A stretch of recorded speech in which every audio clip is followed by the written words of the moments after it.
a blazing romance, a whispered betrayal, and one devastating choice. This is the story of Arthur Devereux, a millionaire whose heart strayed from his pregnant wife the moment a cunning mistress worked her way into his life. When heartache replaces love, secrets unravel, and a proud wife quietly disappears, no one could have predicted how the wheels of karma would begin turning. In a world where fortunes can shift like desert sands, relationships can shatter in a single heartbeat.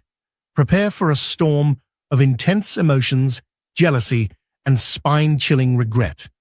Because sometimes it takes losing everything to finally see the truth. Arthur Devereux was a man whose very name spelled success. Born into a modest family in a small town on the outskirts of Boston, he had risen through hard work, innovation, and sheer charisma to become one of the most sought-after entrepreneurs in the country. At the age of 32, he possessed not only a commanding presence, tall, broad-shouldered, with dark hair that always seemed intentionally tousled, but also a net worth that was rumored to be in the high 8 figures. By the time he turned 35, Arthur had expanded his business empire from a single tech startup to a diversified conglomerate that included luxury hotels, property developments, and even a fashion label. His name circulated among the city's elite like an idol made of gold. Wall Street bankers invited him to private golf clubs, and Hollywood celebrities clamored to attend his extravagant soirees. His photographs appeared in glossy magazines, depicting a life of infinite possibilities and, by the look of them, infinite joy. Amid the bright lights and champagne toasts, Arthur had met Rosalind O'Reilly, soon to become Rosalind Devereux. Rosalind was a lawyer from New York who specialized in corporate litigation.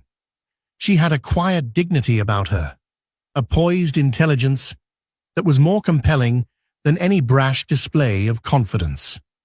Where Arthur's energy felt unstoppable, like a waterfall crashing against the rocks, Rosalind's presence was a calm, deep river, exuding grace and depth. Their meeting was orchestrated at a philanthropic gala in Manhattan, rumored to have been arranged by a mutual friend, Jacob Henderson, who believed they would form a powerful alliance. Indeed, they did, both in business and in love. The courtship was swift, an intense whirlwind of late-night dinners, weekend getaways, and a deep intellectual bond. Despite Arthur's flamboyant lifestyle, Rosalind gave him balance.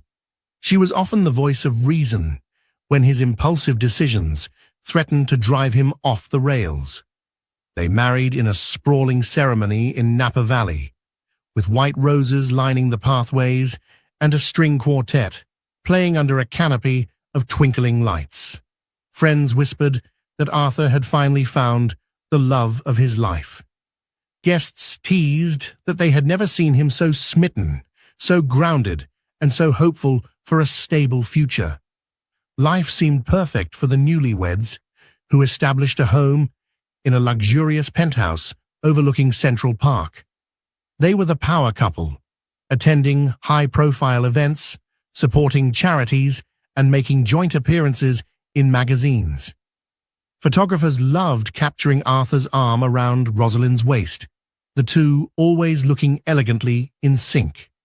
Little did anyone know that hidden beneath the polished surface were cracks that would widen when a singular destructive force, a cunning and irresistible woman, slithered into the fabric of their marriage.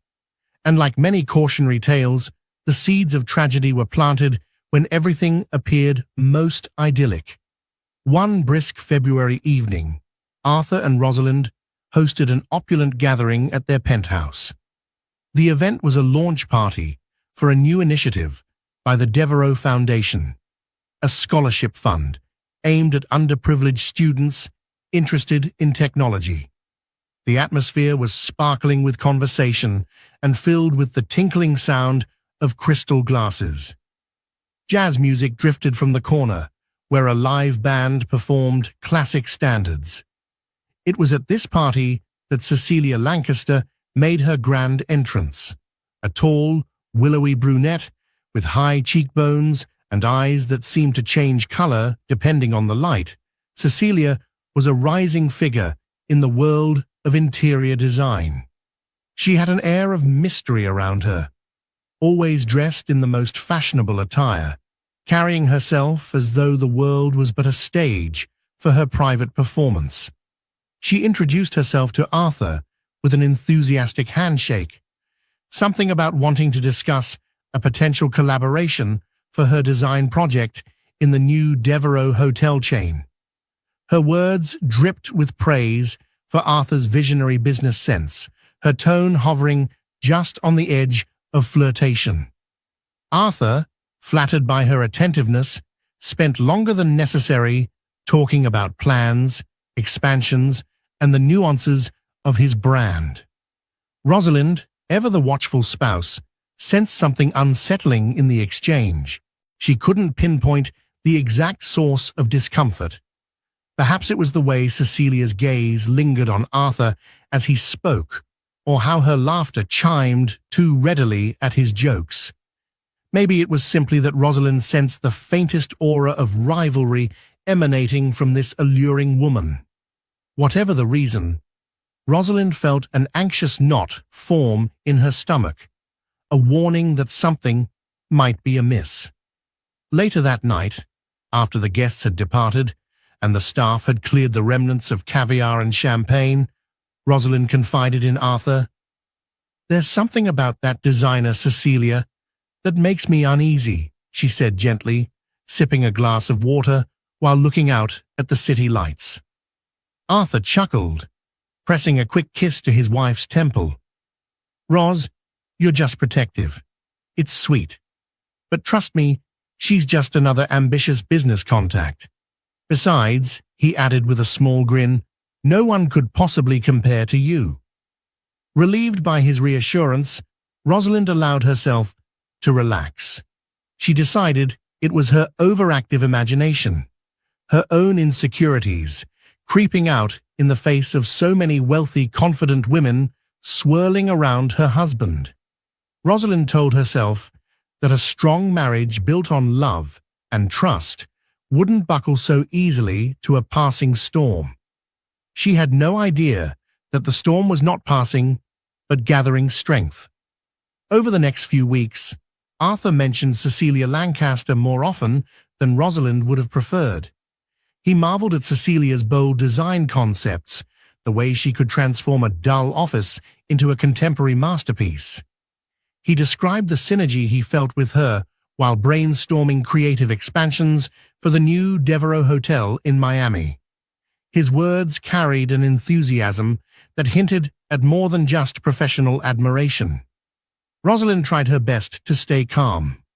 She reminded herself that her husband was a man of vision, someone who thrived on collaboration with exciting, dynamic partners. However, it nagged at her that Arthur was beginning to come home later and later. Meetings with Cecilia, site visits, and late-night strategy sessions seemed to dominate his schedule. Often, Rosalind would wait up for him, only to find herself dozing off on the couch when he finally stepped through the door near midnight. One evening, as she leafed through the day's mail, Rosalind discovered a magazine featuring an article about Arthur's business expansions.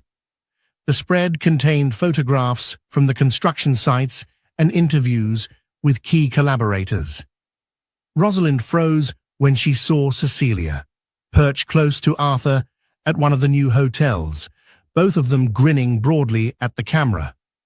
The photo's caption read, "Millionaire mogul Arthur Devereux and rising star designer Cecilia Lancaster discuss innovations in luxury living." Something about their body language, the tilt of Cecilia's head toward Arthur, the almost intimate grin on her face, made Rosalind's heart plummet. That same night, Arthur returned home to find Rosalind standing in the living room, magazine in hand.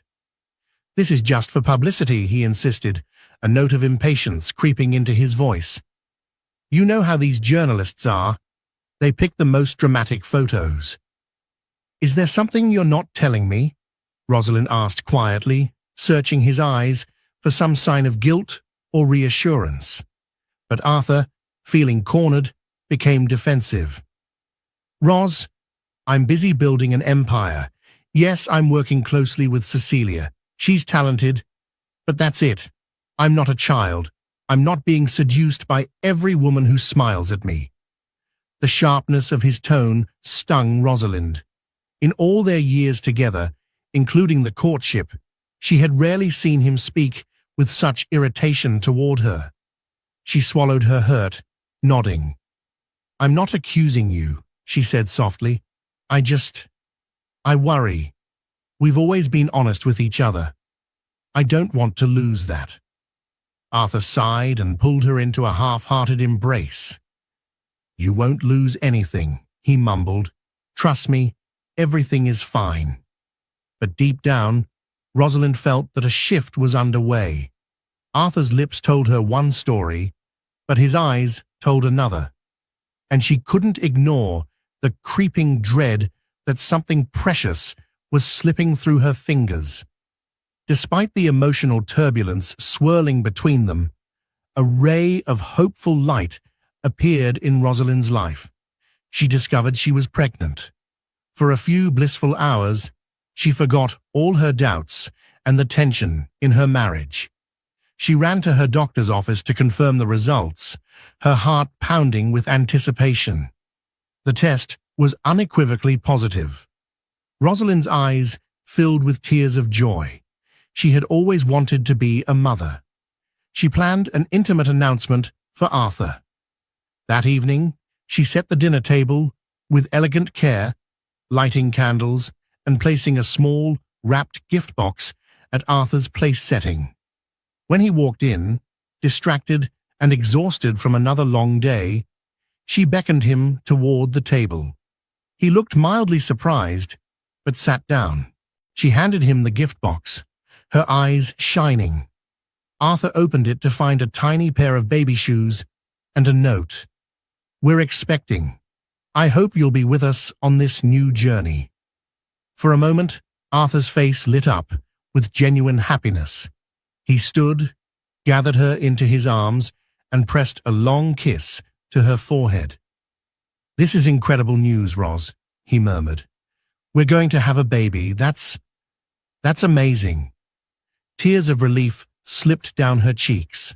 For the first time in many weeks, she felt the old Arthur, warm, joyful, and full of love, had returned. They talked about baby names and the future that lay ahead. Arthur even mentioned clearing some time in his schedule to accompany her to doctor's appointments, determined to be an involved father.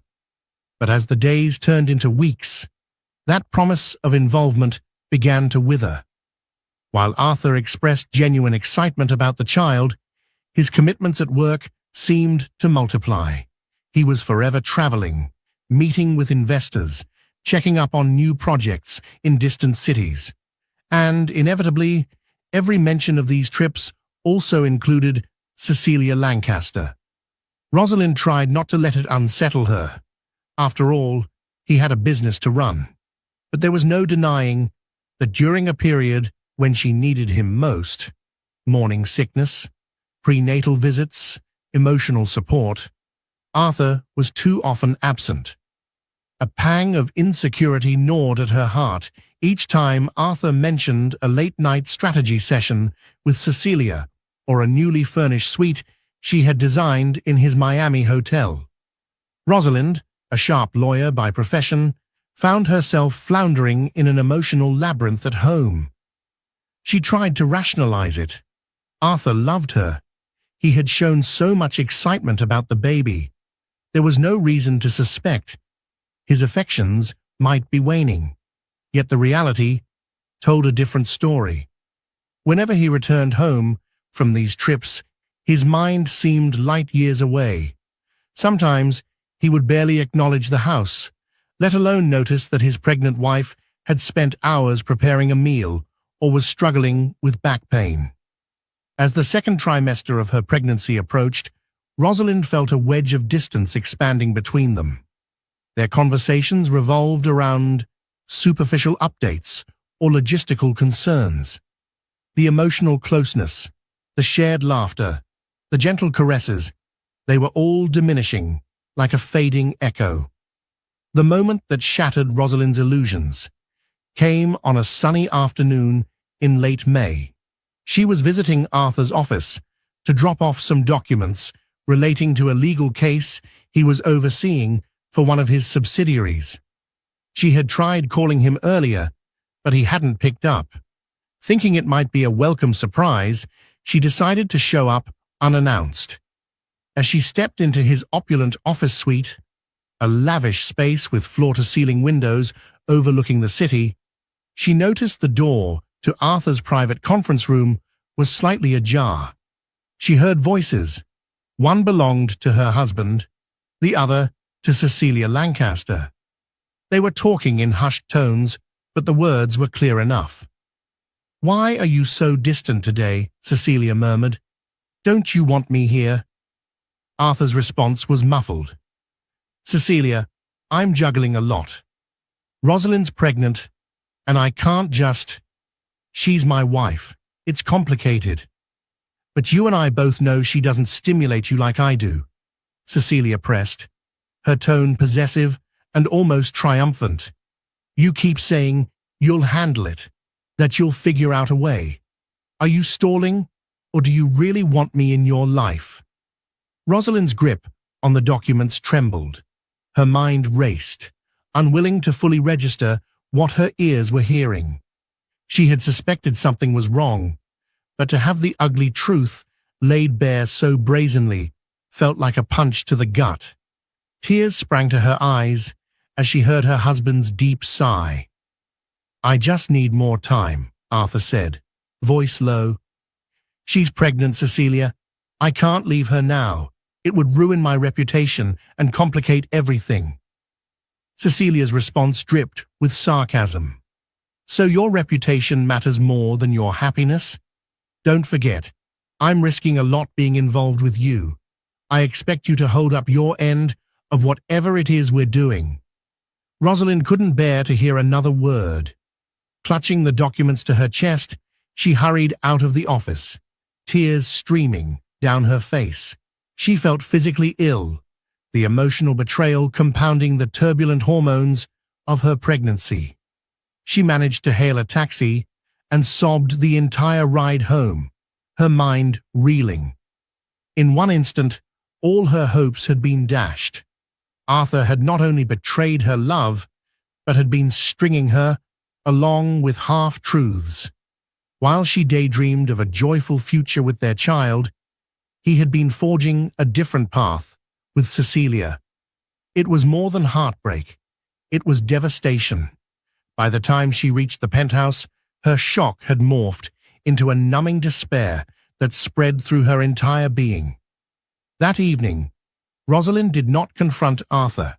She watched from the bedroom window as he arrived home, looking pensive and exhausted.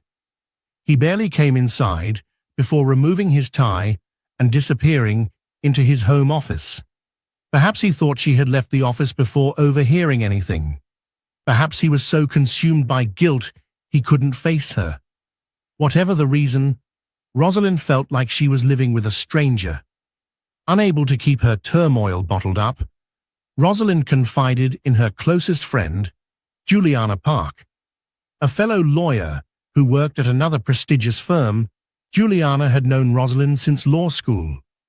They had navigated the competitive halls of Harvard together, shared heartbreak stories over cheap wine in tiny apartments, and celebrated each other's victories with genuine sisterhood. Rosalind laid bare the entire situation, the suspicions, the overheard conversation, the heartbreak. Juliana listened intently, occasionally interjecting with sharp questions. Once Rosalind finished, she let out a trembling breath. "Ross, this is more serious than you realize," Juliana said gravely, setting aside her coffee cup. "You have to decide what you want. Not just for yourself, but for your baby. Arthur is in the wrong here, but how you handle it will define your life for years to come. Rosalind pressed a hand over her belly, feeling a flutter from within. I love him, but I can't stay in a marriage that's built on lies. Yet, I don't want my child to grow up without a father. Juliana squeezed her hand gently. Perhaps you should talk to him. Get a sense of what he really wants. Sometimes these affairs are illusions. Maybe he's caught up in the excitement. Or maybe, she paused, glancing at the heartbreak etched across Rosalind's face. Maybe he's gone too far. That night, Rosalind resolved to have a conversation with Arthur. The tension in the penthouse was almost tangible as they sat across from each other on the living room couch. Rosalind took a deep breath, tears threatening to rise again, and told him she knew. She repeated snippets of the conversation she had overheard, her voice trembling. Arthur went pale. He stammered, trying to find an explanation, or at least a rationalization for what he'd done. It was a mistake, he said, voice quivering. I got carried away. Cecilia was there at a time when I was feeling pressured, and You betrayed me, Arthur, Rosalind whispered, her tears sliding down her cheeks. And you did so while our child is growing inside of me. How do I move past that? Arthur tried to reach for her hand, but she pulled away. Listen, I promise it's over. I'll cut ties with Cecilia if that's what you want. I can't lose you. I'm sorry. Rosalind stared at him, her heart pounding. For a moment, she almost believed him. Then she remembered the earlier conversation, the part about his reputation and not wanting to leave her now. The apology, the contrition, was it genuine or just a desperate attempt to mitigate consequences? She stood, wiping tears from her eyes. Arthur, I need you to prove it, not with words, but with actions. In the days that followed, Arthur seemed determined to salvage the marriage.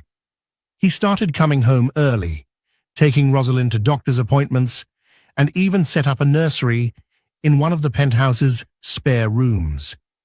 He assured her he had ended the affair with Cecilia Lancaster, though he offered few details. Rosalind tried to remain hopeful, to believe that the father of her child was capable of true remorse. However, what neither of them realized was that Cecilia Lancaster was not someone who would step aside quietly. To her, Arthur was a critical rung on the ladder to success, wealth, and social power. A mere fling could be replaced, but a genuine opportunity to become the partner of a millionaire mogul. That was not so easily relinquished. She began a subtle campaign to undermine Rosalind's confidence. Late at night, she would send Arthur text messages or emails.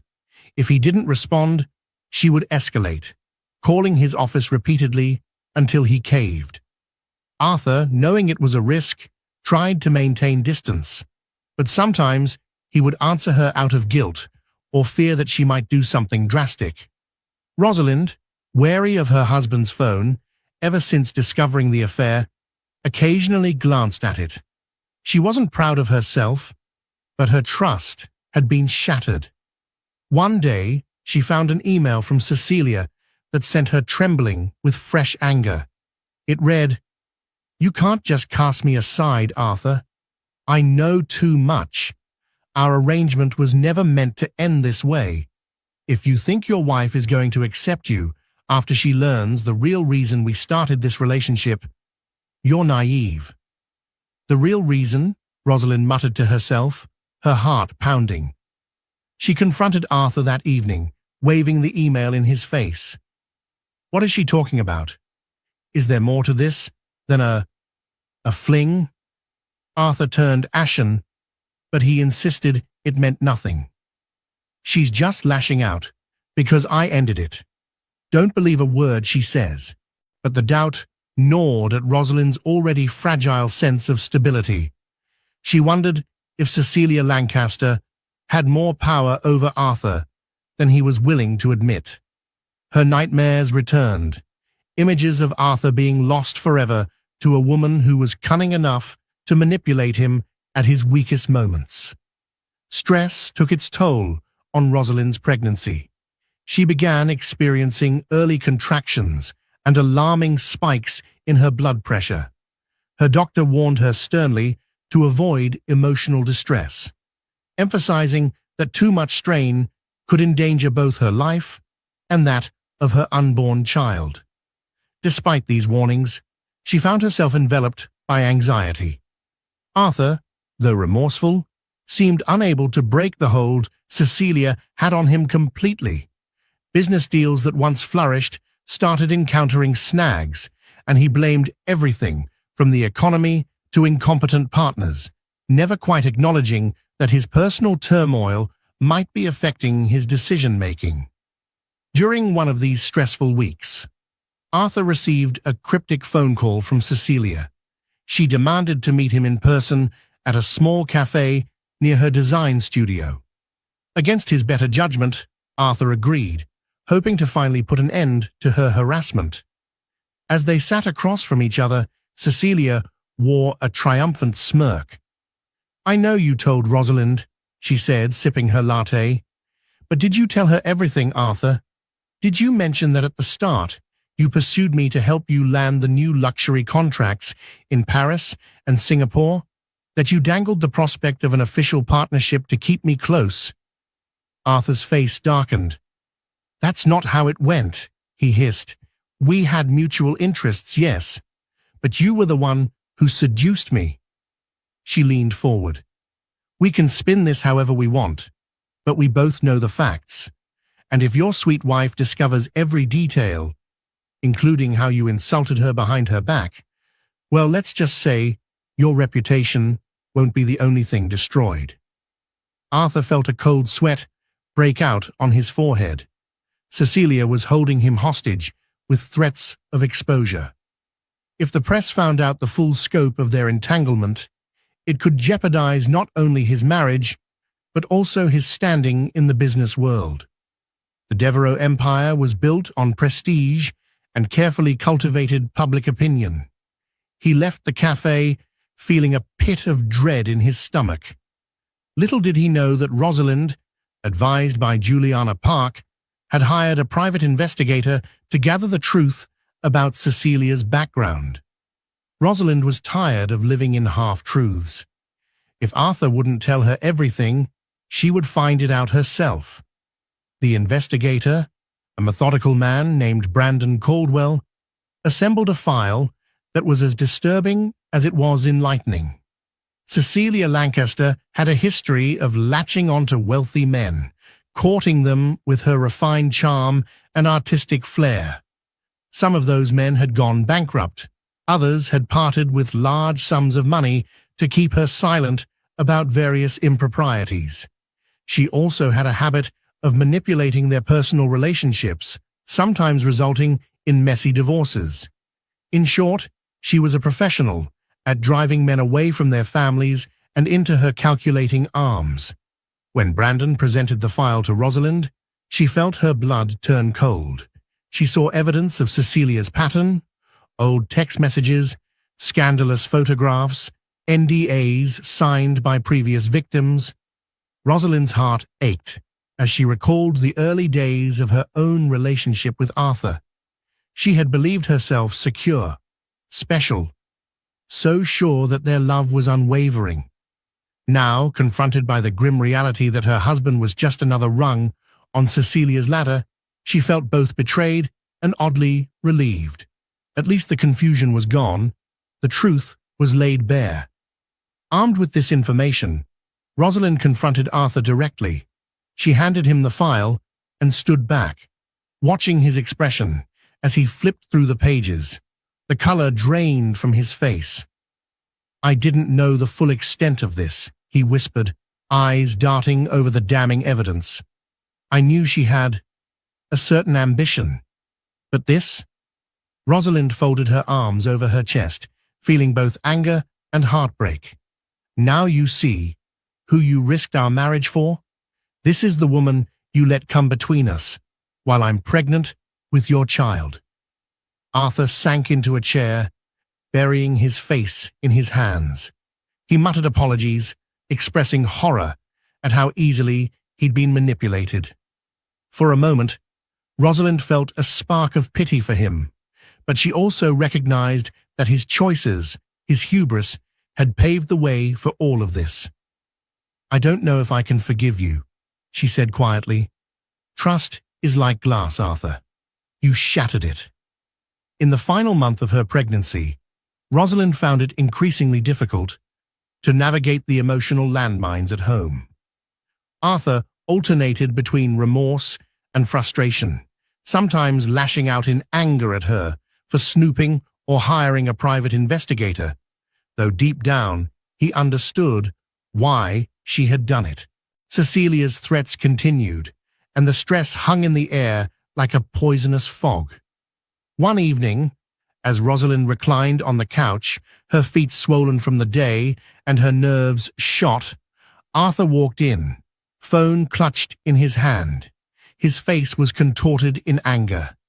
"She just threatened to leak photos of us, intimate photos, if I don't arrange a meeting with one of my biggest investors. She wants a partnership to expand her design studio globally." Rosalind closed her eyes, feeling the tension coil like a snake around her chest. "And what do you plan to do?" He ran a hand through his hair. "I'll do anything to protect our family, even if it means appeasing her demands temporarily. But I have a team of lawyers. We might be able to crush her in court if she tries anything." Rosalind felt a wave of sorrow wash over her. "Even if you crush her in court, the damage is done to us, Arthur. Every day that passes, I feel this distance. I can't live like this anymore. Ros, please, just a bit longer. Let me handle this. Once we're sure she can't harm us, we can move on." She exhaled, tears brimming in her eyes. For all his wealth and power, Arthur seemed impotent against the manipulative grip Cecilia had on his life. And yet Rosalind knew she was at her breaking point. She had to think of her own health and that of her unborn child. Early one morning, with dawn's first light bathing the city in a gentle glow, Rosalind made a decision that would change everything. She packed a single suitcase with essentials and stuffed a duffel bag with baby clothes and maternity items. Then she wrote a short letter to Arthur. "Arthur, I am leaving. I cannot fight for us anymore when you won't fully let go of the woman who ruined our marriage. My health and our child's health depend on me finding peace. I'm going to a place where I can breathe again. I hope you realize what you have lost before it is too late. Rosalind." She placed the letter on the kitchen counter, took one last look around the penthouse she had called home for years, and quietly left. The doorman, concerned by her tear-stained face and luggage, offered to call her a car. She accepted with a sad smile, grateful for the small kindness. Rosalind checked into a private maternity retreat an hour outside of the city. Juliana had discovered it through her legal contacts, a tranquil estate designed for high-profile women who needed privacy during pregnancy. Set on acres of lush gardens, the facility offered counseling, relaxation therapy, and around-the-clock medical care. It was precisely the sanctuary Rosalind needed. She settled into a suite overlooking a small pond, the sound of fountain water gently lapping at the edges. For the first time in months, she felt a weight lift from her shoulders. No more waiting for Arthur to come home late. No more fear of Cecilia's manipulations. No more emotional torment in her final weeks of pregnancy. She was alone, but at least she was safe.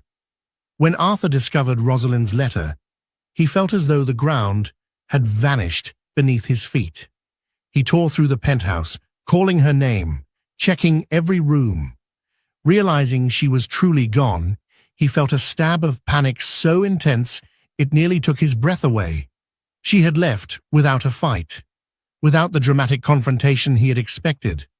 Her absence was a deafening silence that swallowed all the background noise of his life.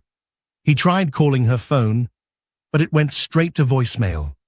He reached out to Juliana, who refused to disclose Rosalind's location. "She needs space," Juliana insisted, her voice ice-cold. "You had your chance, Arthur, and you blew it." Desperate, Arthur combed through credit card transactions, scoured flight bookings, even reached out to local car services. But Rosalind had been meticulous. She had left no digital trail. With each dead end, Arthur's regret expanded. He remembered the moment he met her, the wedding vow he made to always protect her, to cherish her. He thought of the child growing within her womb, a child he might not get to see, brought into this world if he didn't rectify his mistakes. Days turned into weeks. Arthur's attempts to manage business matters were overshadowed by thoughts of his missing wife. He neglected meetings, refused social invitations, and even cancelled important deals. His employees whispered that he had become a ghost of himself, pale, restless, and prone to snapping at the slightest provocation. Cecilia sensed the shift as well. She tried to corner Arthur with new demands, but he rebuffed her at every turn. No longer enthralled or intimidated, he finally saw her for the opportunist she was. "Get out of my life," he snarled during one tense phone call. "I'll take my chances in court if you try to smear me, but you're done controlling me." Yet the feeling of triumph against Cecilia was hollow compared to the agonizing realization that he might have lost Rosalind forever. His mind kept replaying scenes of their happiest moments: walks in Central Park, quiet dinners in fancy restaurants, lazy Sundays in bed. Each memory was a knife twisting deeper into his chest. While Arthur Devereux sat alone in his penthouse, his once gleaming empire now fragile beneath his feet, Cecilia Lancaster launched the final blow. One crisp Monday morning, gossip headlines exploded across every major entertainment site and tabloid outlet. Exclusive: Arthur Devereux's illicit affair exposed. Designer Mistress spills all. The centerpiece of the story was a collection of intimate photos. Arthur and Cecilia embracing in various discreet locations, including hotel lobbies, dimly lit dinners, and even inside what appeared to be his own office. The accompanying article was filled with carefully crafted allegations, implying that Arthur had fathered an illegitimate child and used corporate funds to support Cecilia's lifestyle. The damage was immediate and savage. Phones inside the Devereux Corporation rang incessantly. PR advisors scrambled to issue statements, but no amount of spin could contain the tidal wave of public judgment. Arthur's name trended globally, but for all the wrong reasons. The man once celebrated for his strategic brilliance and philanthropic vision had overnight become a symbol of greed, betrayal, and moral collapse. Behind closed doors, corporate partners panicked. One by one, investors withdrew their commitments. A lucrative tech merger, months in negotiation, was abruptly cancelled. A French luxury conglomerate, once eager to collaborate on a new hotel brand, severed ties without hesitation.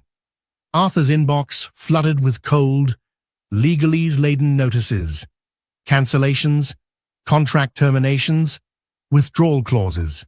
His lawyers, once confident and well-composed, now voiced alarm about potential lawsuits from shareholders accusing him of breaching fiduciary duties. Inside the penthouse, Arthur moved like a ghost. He sat in his study surrounded by silent phones and unopened newspapers, the walls echoing with the aftermath of his undoing. He barely ate. The world he had so carefully constructed, polished, powerful, and untouchable, was collapsing with a vengeance, brick by brick. Cecilia, for her part, had gone silent. She had gotten what she wanted: notoriety, attention, and a shot at her own name in the spotlight. Rumors began circulating that she had already secured a new contract with a rival hotel chain, using her relationship with Arthur as leverage. She had moved on like a seasoned predator, unbothered by the carnage left in her wake.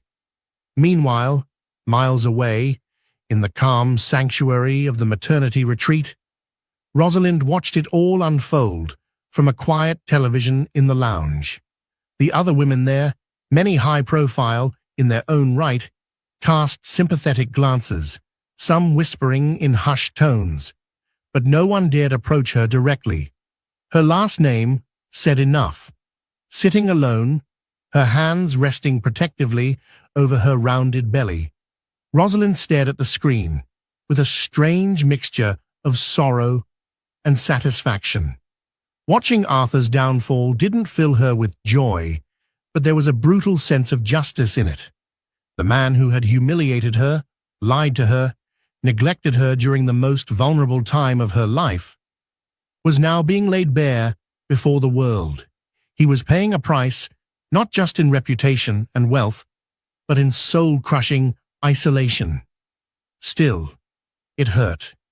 This was not the future she had dreamed of when she married him under the twinkling lights of Napa Valley. The man now disgraced in headlines had once been her best friend, her protector, the father of her unborn child. That person seemed like a ghost now, swept away by pride and lust and a hunger for validation. The retreat staff, deeply protective of their patients' privacy, tightened security around Rosalind. Paparazzi had begun circling the perimeter after catching wind that Arthur's wife was in hiding. News vans parked discreetly on nearby roads. Rumors swirled online. Some claimed Rosalind was preparing to file for divorce with a record-breaking settlement. Others speculated she would return to Arthur for a second chance. Rosalind ignored it all. She had no statement to make, no drama to feed. Her focus was Gabriel, the baby who would soon arrive into this chaotic world. Back in the city, Arthur grew increasingly unrecognizable to those who once admired him. The confident visionary now wandered his empty penthouse with hollow eyes, his phone heavy in his hand, waiting for a call from Rosalind that never came. Business associates stopped returning his messages. Friends politely distanced themselves. Even his once loyal staff requested transfers or resignations, eager to escape the firestorm that clung to his name. One night, he sat on the floor of Gabriel's unused nursery. The room was half-decorated, a forgotten project from his brief attempt at redemption. He traced his fingers over the edge of a crib he had never assembled, a stuffed animal still wrapped in plastic sitting nearby. He hadn't seen Rosalind in weeks. He hadn't heard her voice. And worst of all, he had no idea what his son looked like. In that moment, amid the silence of a broken home, Arthur realized the full weight of what he had done, not just to his career, but to the one person who had loved him without condition, the one person he had thrown away for an illusion. And as he bowed his head, tears falling freely, he understood. The storm had broken, and he was standing in its wreckage, utterly, irrevocably alone. Late one evening, Arthur received a letter delivered by courier. It was from the lawyer of one of his major business partners in France, terminating their partnership immediately. The letter cited moral and ethical breaches as the cause. Arthur realized, with growing dread, that his once impressive empire was on the brink of collapse. Bankers called in loans, investors withdrew their capital, and lawsuits began piling up. This was karma, bearing down on him with a force he had never imagined possible. And in the midst of all this destruction, his greatest anguish was not the financial ruin or the loss of prestige. It was that he couldn't share his pain with the one person who had always understood him, Rosalind. She was gone, likely for good, and he had only himself to blame. As if the universe wanted to deliver one final blow, Arthur learned through a mutual friend that Cecilia Lancaster had secured a major contract with a rival hotel chain. It seemed she had jumped to her next stepping stone, leaving him in the dust to face his scandal alone. He felt a bitterness unlike anything he had known. She had used him, and he had let her, ultimately sacrificing his marriage in the process.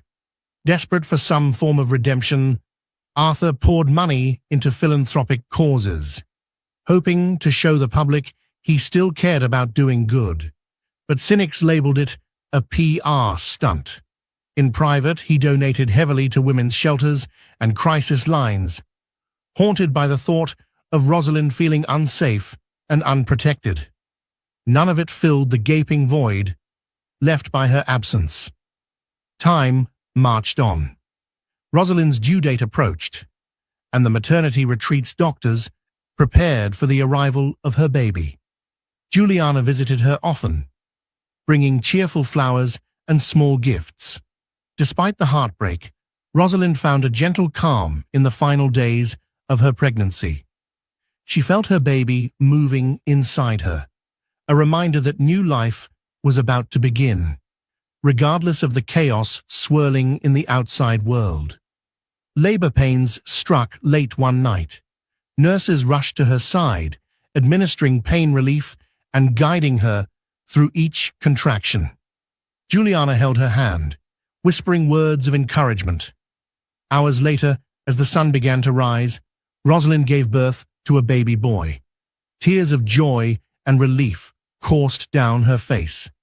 In that moment, the heartbreak, betrayal, and scandal felt distant.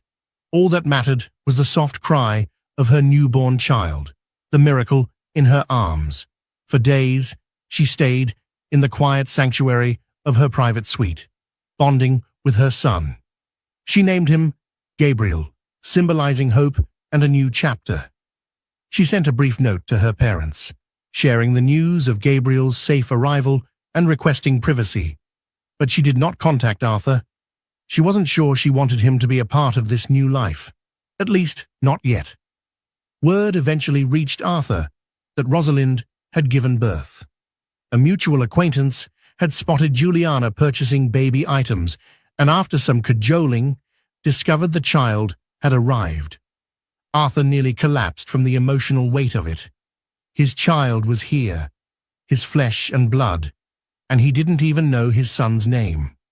Without hesitation, Arthur set out to find Rosalind. He hired his own investigator to track her down.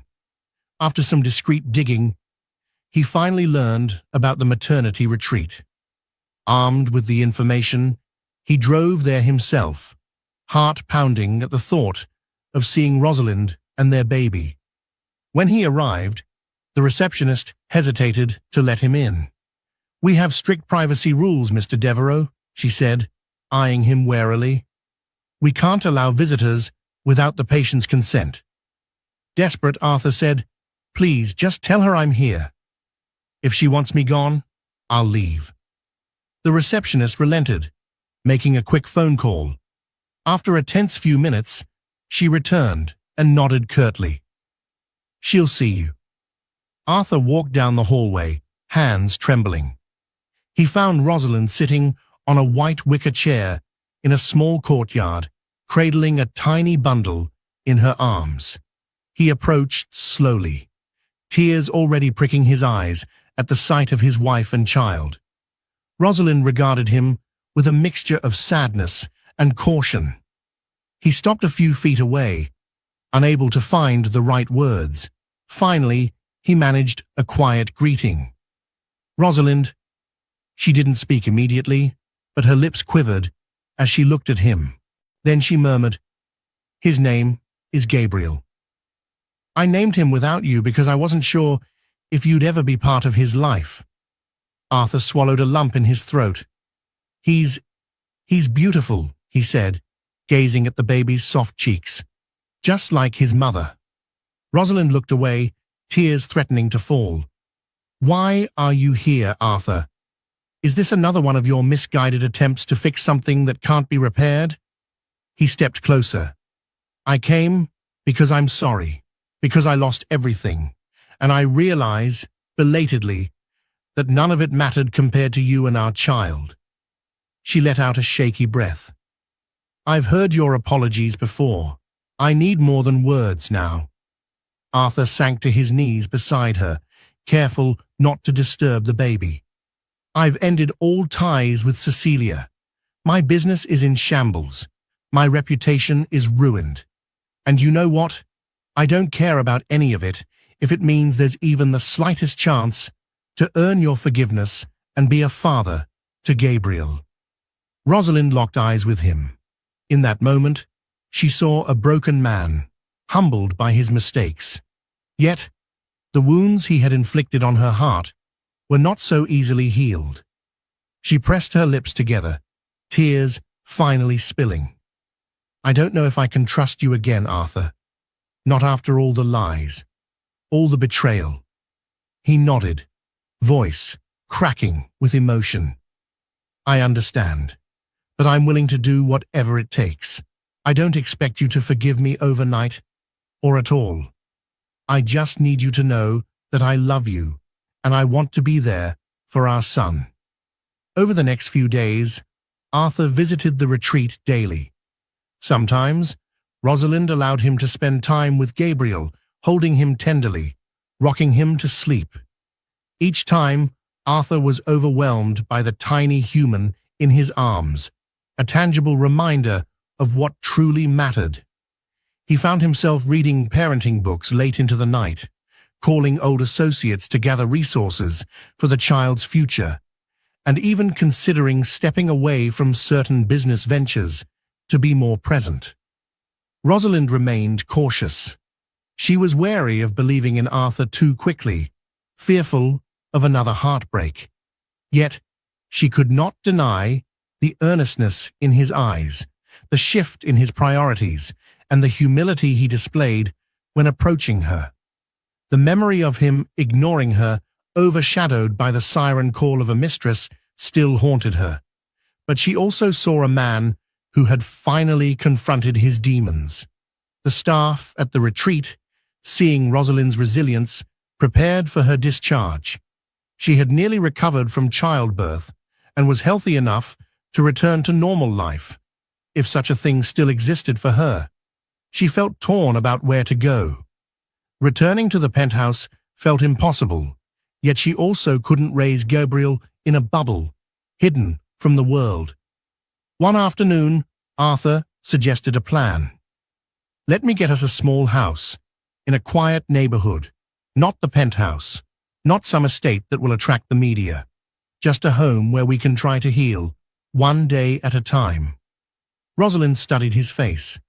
"Are you sure you want that?" He exhaled. "I've never been more sure of anything. I need to step away from the spotlight, to rebuild trust with you if you'll let me. I'm prepared to do this on my own if you need space, but I'm hoping you'll allow me the chance to prove myself." In a moment of deep reflection, Rosalind decided she wanted to try, for Gabriel's sake, if nothing else. She understood that children flourished best with two supportive parents, though she also recognized that a toxic environment could be more harmful than a single-parent home. But Arthur's sincerity seemed genuine.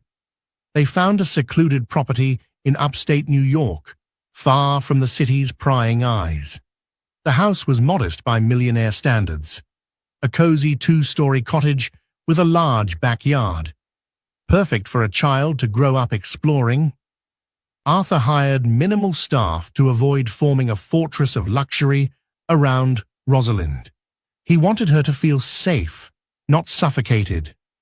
During their first weeks there, life was fragile and awkward.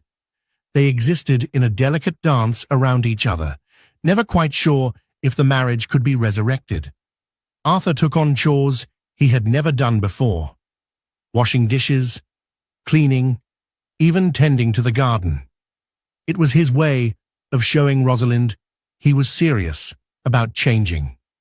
Rosalind, for her part, focused on Gabriel, cherishing every milestone. She continued to work part-time as a lawyer, taking remote cases that allowed her to stay close to her baby. Arthur spent time reading business reports and occasionally traveling to salvage what he could of his empire, but he always rushed back home, not wanting to miss a single moment with his son. Some days were good, filled with laughter at the baby's cute antics. On others, Rosalind would catch a glimpse of an old photograph of Arthur and Cecilia in a magazine or on social media, and the pain would resurface. But each time, Arthur would hold her hand, letting her see the remorse that still weighed on his heart. As months turned into a year, the tabloid frenzy around Arthur's scandal cooled. Cecilia Lancaster had moved on to her next conquests, leaving behind only faint echoes of her destructive presence. Arthur's business slowly stabilized, but it never reached its former glory. His name, once synonymous with unstoppable success, now carried the stigma of scandal, and many in the corporate world refused to trust him. Yet in that modest cottage, Arthur discovered something he never truly had before: genuine peace. The boyish grin that Rosalind had once fallen in love with returned, though tempered by humility. He doted on Gabriel, changing diapers, staying up late to soothe his cries, and reading him bedtime stories. Rosalind began to open her heart again, little by little. She saw that the Arthur sitting beside her during family dinners was not the arrogant magnate who had betrayed her, but a man chastened by suffering, fiercely determined to do better. Slowly, they returned to the intimacy of a married couple, not just physically, but emotionally. They shared fears and hopes, talked late into the night about how to raise Gabriel into a compassionate, strong individual. And so, ironically, while Arthur's fortune shrank and his public image lay in ruins, he found the treasure that truly mattered: his family's gradual acceptance and a renewed sense of purpose. The karma had hit him hard, stripping away layers of superficial success. What remained was a man forced to confront his own weaknesses, to atone and rebuild on a foundation of honesty. Rosalind, meanwhile, grew stronger. She had discovered depths of resilience she never knew she possessed. Though the wounds of betrayal would never fully vanish, they began to scar over, leaving a quieter pain that she used to guide her boundaries and expectations. She would never again accept half measures from Arthur. And he, finally aware of the gift he had almost lost, spent every day proving he was worthy of that second chance. And so ends the tumultuous tale of a millionaire who nearly lost everything to a cunning mistress. From the dizzying heights of success, Arthur Devereux crashed headlong into a storm of scandal, driven by poor decisions and shattered trust. When his pregnant wife, Rosalind, left without a fight, his entire world collapsed, forcing him to confront the stark reality of his choices. Through heartbreak, financial ruin, and humbling regret, he discovered that genuine love and family outshine even the most glittering fortune. In the quiet solace of a modest home, Arthur and Rosalind began their slow journey toward healing, living proof that betrayal can sometimes be the catalyst for profound transformation. If you found this story gripping, please like this video, share it with your friends, and subscribe to the channel for more dramatic and heartfelt stories. Your support keeps us going. Thank you for watching.